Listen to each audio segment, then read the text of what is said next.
Hey YouTube, it's just Brandy and let's talk love and hip hop Miami. So this episode, like all the episodes of Love and Hip Hop Miami, are always a hodgepodge because I feel like they have so many people on the cast, and unlike the other ones where they kind of do some people for part of the season, other people for other parts of the season, and then you forget about those first couple of people. No, Love and Hip Hop Miami wants everybody to be in every episode every week. So you get a lot of snippets that don't necessarily always go together. It's just a little bit of this person, a little bit of that person. So we had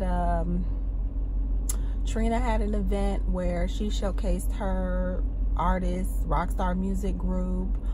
You had Michelle, whatever her name is, the DJ, or she throws parties, I think.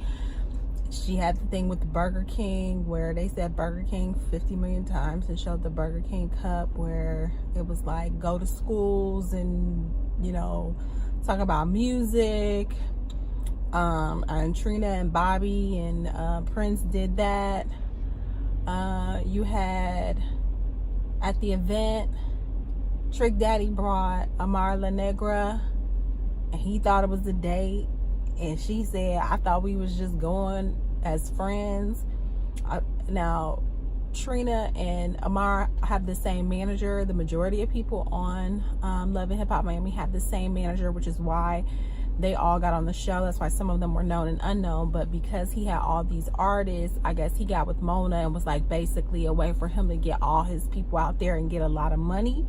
So I don't really feel like Trina would have, Amara needed Trick Daddy to invite her to Trina's event when Trina said that Amara's manager is basically her partner. Like, when he started managing people, I guess it was like him and Trina, like that was his first artist, like that's how he built himself. So I'm sure if he was going, like he could have told Amara like come, and according to Trina, he up Amara's behind, so I'm sure he takes her everywhere. So they had that interaction that was weird. Chaotic went to court where they tried to give him, you know, a plea deal that he didn't want to take. He went to the counselor to talk about possibly having PTSD. He had a candlelight vigil for anybody who had experienced gun violence, which in Miami I think is everybody. Shay has fibroids, and I mean, you would have thought that she had a like cancer or something. The way they put that package together for her fibroids, like, girl, fibroids is so common in the African American community. Candy had it, Cynthia had it. I remember when Cynthia had it, she was bleeding through her clothes and she had to have surgery. Candy had them. That's why she ended up having to have a surrogate now, because of her issue with fibroids. Like, fibroids is so common in the African American community. So for her to act like fibroids was such a big issue, and then for her to be like, I don't want to get my stomach cut, I work so hard on my body and I don't want to cut on my stomach, what if somebody can see it? And her brother was like, so do you want to cut on your stomach or do you want to die? Are you that vain that when somebody tell you that you need a medical procedure that could save your life, you talking about you fainting because you losing so much blood? Let me be faint because I'm losing so much blood, I'm bleeding that heavy on my cycle. Do whatever you need to do, cut whatever you need to cut. At that point, it doesn't even matter. I ain't never been under the knife before. Are you sure? Because it looked like you had a breast augmentation, but that's none of my business. But I ain't never been under the knife. She had to say that like 50 times, like she wanted it to be known that she never been under the knife. Like, you would never tell if you did. Like, oh, girl, come on, like, get over yourself, get over your physical. That's all you got to offer, that you so worried about your physical body.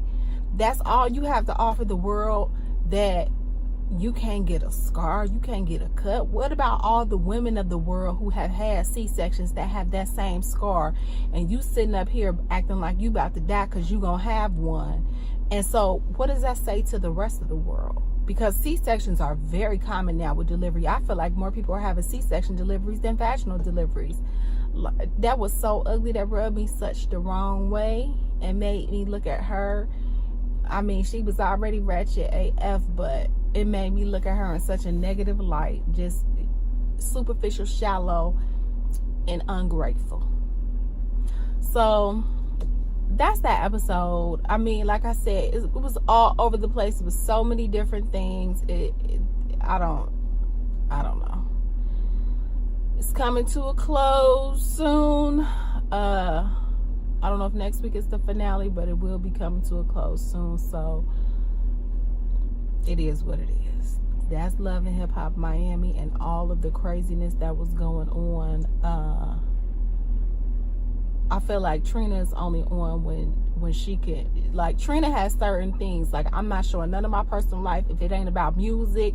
I interact with my cousins, and you know, if it's Joy, if it's Bobby, that's it. Otherwise, I ain't got this to do. And that, Trina, you need to go. You're not giving it. Okay?